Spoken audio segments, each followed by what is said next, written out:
వీక్షకులందరికీ నమస్కారం. 2026వ సంవత్సరం తులారాశి వారికి ఏ విధమైనటువంటి ఫలితాలను ఇవ్వబోతూ ఉన్నది అనేటువంటి విషయాన్ని క్లుప్తంగా ఈ వీడియో ద్వారా తెలుసుకునేటువంటి ప్రయత్నం చేద్దాం. ఇది ఆంగ్ల సంవత్సరం, మన తెలుగు వాళ్ళ పండగ కాదు. అయినప్పటికీ చాలా మందిలో ఉండే కుతూహలం ఏంటంటే ఈ నూతన సంవత్సరం మరి గ్రెగేరియన్ క్యాలెండర్ ప్రకారం మారుతోంది కాబట్టి ఇది ఎలా ఉంది తెలుసుకోవాలనేటువంటి ప్రయత్నం చేస్తారు.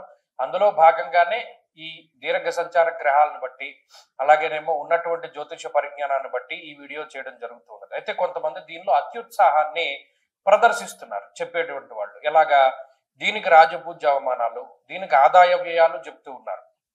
ఇది ఖండించండి, ఇది మన సంస్కృతి కాదు. అసలు రాజపూజ్య అవమానాలు చెప్పలేరు, ఉగాదికి తప్పితే మిగతా ఈ కొత్త సంవత్సరానికి చెప్పలేరు. ఈ విషయాన్ని దృష్టిలో పెట్టుకోండి, అటువంటి వారిని ఖండించండి. ఇక తులారాశి వారికి సంబంధించినటువంటి విషయానికి వస్తే ఈ సంవత్సరంలో యోగించేటువంటి గ్రహాలు ఎలా ఉన్నాయి అంటే, నిజంగా దీర్ఘ సంచార గ్రహాలను కనుక మనం దృష్టిలో పెట్టుకుంటే షష్ఠ స్థానమందు శనేశ్వరుడు ఈ సంవత్సరం మొత్తము కూడా అంటే ఆయన మరలా కొన్నిసార్లు వక్రిస్తారు, కొన్నిసార్లు మామూలుగా ఉంటారు. అయినప్పటికీ కూడా రాశి మారరు. ఎప్పుడైనా రాశి మారినప్పుడే దాని యొక్క ఇంపాక్ట్ ఎక్కువగా ఉంటుంది. ఈ విషయాన్ని దృష్టిలో పెట్టుకోండి. శనేశ్వరుడు రాశి మారట్లేదు కాబట్టి ఆయన షష్ఠ స్థానస్థిత ఫలితాన్ని ఇస్తారు.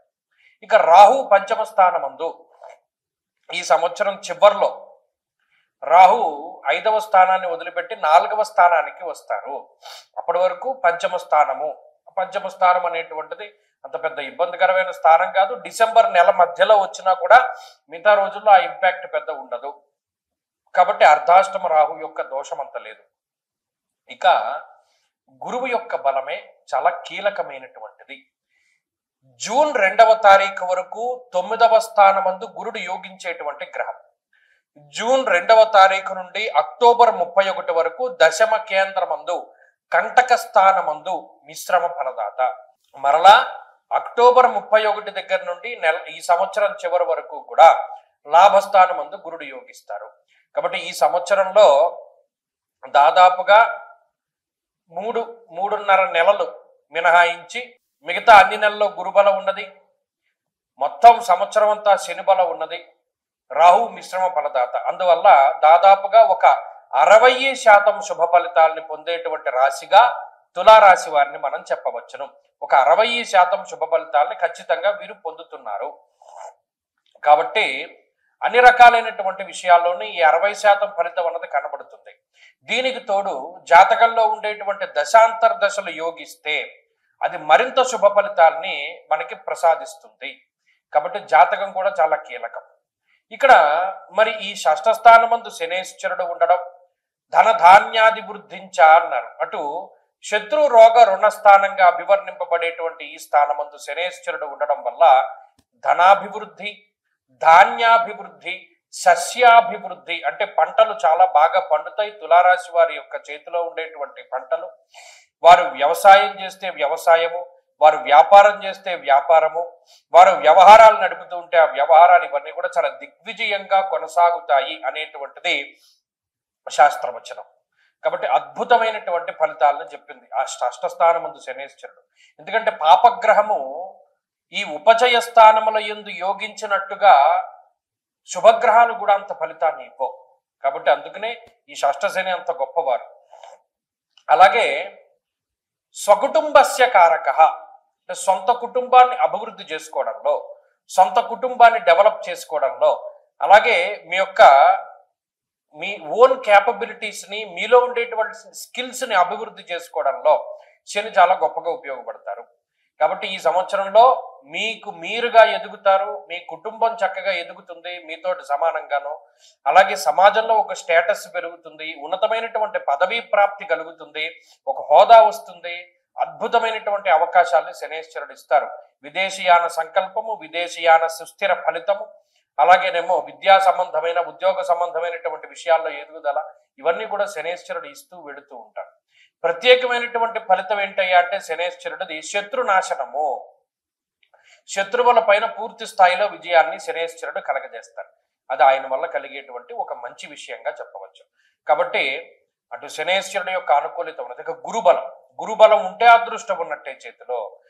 ముఖ్యంగా ఒక 3.5 నెలలు మినహాయించి ఈ సంవత్సరం మొత్తం గురుబలం ఉండడం వల్ల యజన కీర్తి గృహ కాంచన పుత్ర వస్త్ర అశ్వాదికారకుడు గురుడు కాబట్టి ఆయన అనుకూలించేటువంటి రోజుల్లో ఇంట్లో శుభ కార్యక్రమాలు జరిగేలా చేస్తాడు. అలాగేనేమో వాహన యోగాన్ని కలిగిస్తాడు, గృహ యోగాన్ని కలిగిస్తారు, బంగారం కొనుక్కునేటువంటి అదృష్టము, వెండి, రాగి, సీసము, తగరము ఇటువంటి లోహపు ఖనిజాలను కొనుగోలు చేసేటువంటి పరిస్థితులను కలగజేస్తారు. అదే మాదిరిగా దైవ బలాన్ని పెంపొందిస్తూ ఉంటారు. తీర్థయాత్రలు చేసేలా చేస్తాడు ఆయన. దైవ దర్శనాలు, పుణ్యనది స్నానాలు, శుభ కార్యక్రమాలు, సంతానాభివృద్ధి, ఐశ్వర్యాభివృద్ధి ఇటువంటి వాటి అన్నిటికీ కూడా గురుడు కారణమవుతాడు. కాబట్టి నిజానికి ఈ రెండు బలాలు సరిపోతాయి ఒక రాశిని ముందుకు తీసుకెళ్ళాలి. దీనికి తోడు రవి బలం, కుజబలం, శుక్రబలం, బుధబలం ఇవి క్రమేపీ ఒక్కొక్క నెలల్లో మారుతూ వస్తూ ఉంటాయి. కాబట్టి ఆయా బలాలు కూడా అడిషనల్ గా యాడ్ అవుతూ ఉంటే తులారాశి వారికి ఇది మంచిది. అందుకని 60% శుభ ఫలితం చెప్పాం.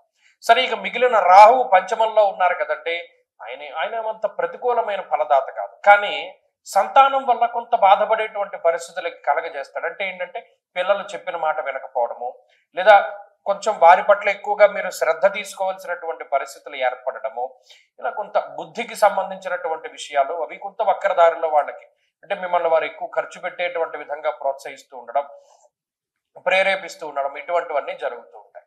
ఆ ఒక్క విషయంలో రాహువు కొంత ఇబ్బంది పెడతారు మినహాయించి మిగతా అన్ని విషయాల్లో కూడా తులారాశి వారికి బాగున్న ఈ సంవత్సరంలో వీరు మరి 60% బలాన్ని పెంచుకోవడానికి ఏం చేయాలండి అంటే ప్రతి నెలలోనూ ఏకాదశి అనేటువంటిది 2 సార్లు వస్తుంది. శుక్లపక్షమందు, కృష్ణపక్షమందు ఏకాదశి. వీలుంటే ఆ 2 రోజుల్లోనూ ఉపవసించండి.